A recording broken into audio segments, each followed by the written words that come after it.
এ কি দেখলাম বলেন, ১৬ বছরের সংসার যেখানে ছিল সেখানে ৪টা দিনও লাগলো না এই সংসারটাকে ভেঙে দেওয়ার। হ্যালো ভিউয়ার্স, আসসালামু আলাইকুম। আসলে কার কথা বলতেছি আপনারা নিশ্চয়ই জানেন যে কে ১৬ বছর ধরে এই বাংলাদেশের সংসার করতেছিল এবং ৪ দিনও লাগলো না তার সংসারটাকে একদম ভেঙে মুচড়ে তছনছ করে দিতে। আসলে এই রকমই মনে হয় উপরওয়ালা কখনো মানুষের অতিরিক্ত পাপ কিংবা অহংকার সহ্য করেন না। অতিরিক্ত কোনো কিছুই ভালো না। অতিরিক্ত যেটাই করতে যাবেন সেটা আজ হোক, কাল হোক বা ১০ দিন পর হোক, সেটা মাসুল সেই দুনিয়াতে দিতে হবে। আসলে অনেকে মনে করে যে আসলে না, আমি যেটা করতেছি সেটা হয়তো উপরওয়ালা দেখে, হয়তোবা দেখে ঠিক আছে, কিন্তু সেটার শাস্তি হয়তোবা আমি দুনিয়াতে পাবো না। আর সে মনে করে পাপটা করেও মনে করতেছে যে না, এটা আমার পাপ না। এটা অনেকে ক্ষমতার লড়াই, ক্ষমতার বড়াই দেখায় দুনিয়াতে অনেক কিছু করে ফেলে। আসলে কিন্তু দেখেন, আজ কয়দিন হয়ে গেছে সব কিছু মনে হচ্ছে উলটপালট হয়ে গেছে। আসলে আমাদের হাতের কাছে আশেপাশে সমস্ত কাজ, সবার সব কিছু, আমরা যে যেটা পেশায় ছিলাম সব কিছু মনে হয় ১ মিনিট ১ সেকেন্ডের মধ্যে সব কিছু একদম থমকে দাঁড়িয়ে গেছে।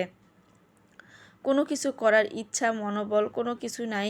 আসলে একটার পর একটা যখন অনেক কিছু দেখতেছি চোখের সামনে, হয়তোবা মিডিয়া ভাইদের কাছ থেকে দেখতে পারতেছি, মোবাইল খুললেই দেখতে পারতেছি, অনেকে দেখা যায় চোখের সামনে থেকে দেখে আসছে, হয়তোবা সেটা ভোগ করে আসছে। আশেপাশে যাদের কাছ থেকে শুনি, আসলে শুনলে মনে হয় যে আসলে দুনিয়াতে আসলে কোনো কিছু নেই। আজব মানুষের মনুষ্যত্ববোধ যেটা থাকে, মানুষের মধ্যে যে একটা মনুষ্যত্ববোধ, আরেকজনের প্রতি আন্তরিকতা, ভালোবাসা, এই জিনিসটা আল্লাহ তাআলা দুনিয়া থেকে মনে হয় একদম উঠায় নিয়েছে। তা না হলে এত তাড়াতাড়ি একটা মানুষ মানে একদম ধ্বংস হয়ে গেল চোখের সামনে। সে হয়তোবা যেই দিন ধ্বংস হয়েছে সে আধা ঘন্টা ১ ঘন্টা আগেও চিন্তা করে নাই যে আসলে উপরওয়ালা তাকে ধ্বংস করে দিচ্ছে। আসলে করার কিছু নাই। এই জন্যে হচ্ছে চোখ কান খুলে সব কিছু খোলা রেখে কাজ করতে হবে।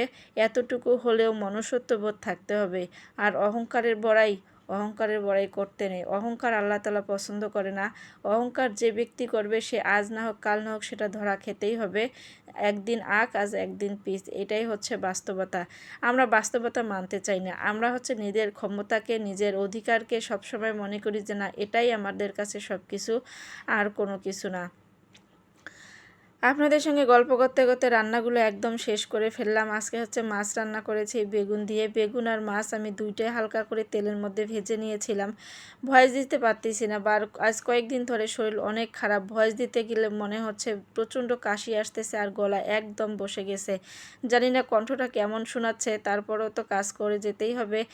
দেখি এভাবে কতদিন সুস্থ হতে পারি। সব কিছু মিলেমিশে একাকার হয়ে গেছি। সুস্থতা অসুস্থতা, পেজের সমস্যা, জানি না কবে কি করতে পারবো, সব কিছু ঠিক হয়ে যাবে। আমার মনে হয় যে দেশের সঙ্গে সঙ্গে আমারও শারীরিক সমস্যা, মানসিক সমস্যা সবগুলা হচ্ছে একসঙ্গে জোর দিয়েছে। আজকের ভিডিও এই পর্যন্ত। সবাই ভালো থাকবেন, সুস্থ থাকবেন, আমার জন্য দোয়া করবেন।